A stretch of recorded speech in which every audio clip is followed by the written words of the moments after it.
Hi Year 4 and welcome to week 3 of online learning. This week our learning intention is to discuss techniques used by authors and illustrators that hold the reader's attention.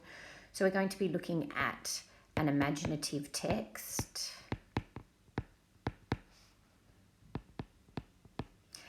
and what is it that entertains us?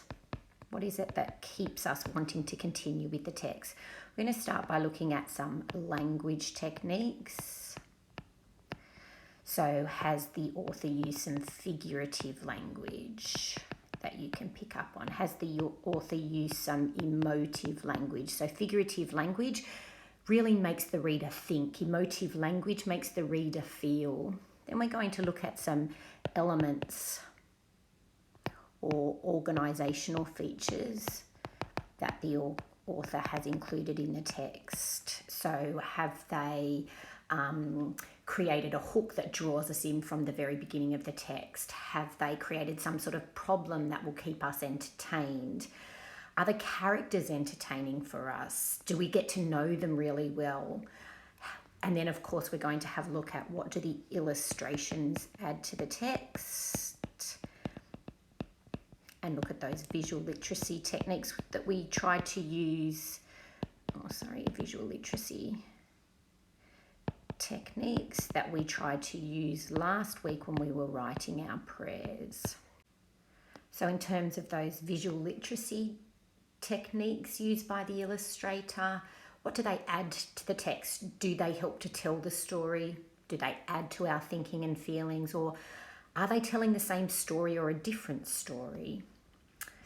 So the text we are going to be reading today is called Beth, the Story of a Child Convict, and it's written by the same author, Mark Wilson, who wrote our text last week. So we are going to take a moment to look at the cover. What do you see? What do you think this story is going to be about?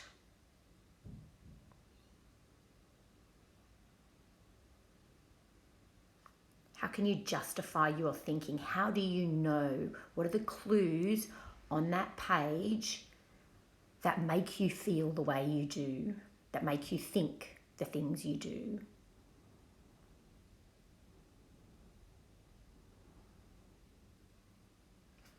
I see two girls here, so I'm assuming one of those girls is Beth. I see that the girls are placed in the foreground of the picture. So that makes me think that one of them is the most significant character of the text. I see guards behind them, and that everybody's looking in the same direction, perhaps looking at a new land. They look to me to be arriving somewhere. And as the title of this text is The Story of a Child Convict, I'm using my prior knowledge of the fact that convicts came on the first fleet to Australia. So maybe they're arriving to Australia, but perhaps they're not on the first fleet. Things look like they might be sort of starting to set up here, so perhaps they were coming later. There's some other ships here. So I believe this is a text about a convict child, Beth, who sets up here in Australia. I'm going to read you the first sentence of the text without showing you the book. I want you to think about how the sentence impacts you as a reader. The first line of this text is, how could it have come to this? What does this question do for you as the reader? For me, it makes me want to read on. It makes me want to find out what happened. It makes me want to hear this story. The use of the rhetorical question at the beginning of the text has hooked me in as the reader and makes me want to find out more. It creates questions in my mind that I want to find the answers to. What happened? How did the person get to this point? Where are they? What do they mean by this? A hook, as we know, is a technique used by authors that draw the reader in from the beginning of the text. Now, as we continue to read, let's see what else the author does to keep us interested and engaged in the text. So let's read on and find out. How could it have come to this? All I did was steal a dress and a bonnet. The magistrate sentenced me to transportation and the bailiffs put me on chains on board a ship called the Lady Penrhyn. During the voyage I met Molly. She told me she wasn't a convict, but her mother was and had died of a fever just a week after we set sail. Molly's eyes were full of tears as she looked so scared, so I gave her my little rag doll, the only thing I owned. That was just over 3 months ago, and now here we are in this strange new land. What point of view is this text written in? Who's telling us this story? How does this impact us as the reader?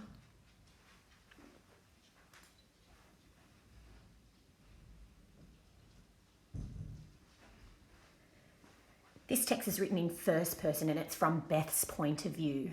For me, I think the author wrote in first person so that we could connect more deeply with Beth. It makes me feel like I'm an eyewitness to the events that are happening. I'm there, and therefore I'm feeling the same emotions as Beth, as well as experiencing the same things that Beth does. We only know what she tells us. So my question to you, is there more to this story than she lets us know? We get Beth's perspective, but whose perspective is missing? Something to think about as we read the text. And here's Beth and Molly. I'm assuming this is Molly here holding on to Beth's rag doll. And we see Beth standing over. We've talked before about the gaze. They're looking at each other. So straight away we see the relationship that's building between these two girls. I just want you to take a moment to look at this image. We see an image of Beth and Molly holding on to something, and I'll read you the text that goes with that in a moment. It's interesting to me the use of framing that the illustrator has used, and when we look at those visual literacy techniques, we'll unpack the impact that has on us as a reader. Today we came ashore. The sky lit up with bright flashes of lightning as a fierce storm swept over us. I was so frightened as the Marine ordered us over the side of the swaying ship, but I had to put my fear aside so I could help Molly. Neither of us dared to look down until we stepped into the longboat below.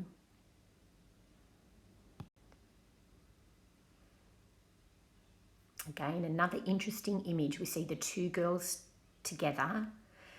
They're coloured, but take a look down here at what's in black and white, and take a look here at the image that's in black and white. Lots to read into on this page. Why have those images been done in black and white and not colour? Where are they looking? What are they looking at? When the boat approached the shore, Molly pointed at a group of natives standing at the tree line. "Do you think they'll hurt us?" "I don't think so, Molly," I said, but I was just as worried as she was. "Get over the side, the lot of you," growled a Marine as the longboat slid into shore. I helped Molly down to the sand and realised how good it felt to be on dry land again, even in this strange new place. Through Beth telling us this story, we get the sense of her fear as she arrives in this new land. She was frightened as the Marine ordered her over the ship. She saw a fierce storm for the first time, and just describing it as a fierce storm. When she talks about seeing the natives, she tries to protect Molly, but she's also equally as scared. And even though she talks about being on dry land, again in the sense that that gives her a good feeling, she describes the place as strange. So we get to know Molly's feelings and so therefore can connect better with her. So your task today is to brainstorm your initial thinking about the text. What do you think? What do you feel? What do you wonder? And can you make any connections to yourself or perhaps even to any other texts? Don't just write one thing in each box. List as many as you can think of. Remember, the more detail you include, the more you show your great thinking and show us your understanding of what you've read so far. Have a great day of learning, everyone.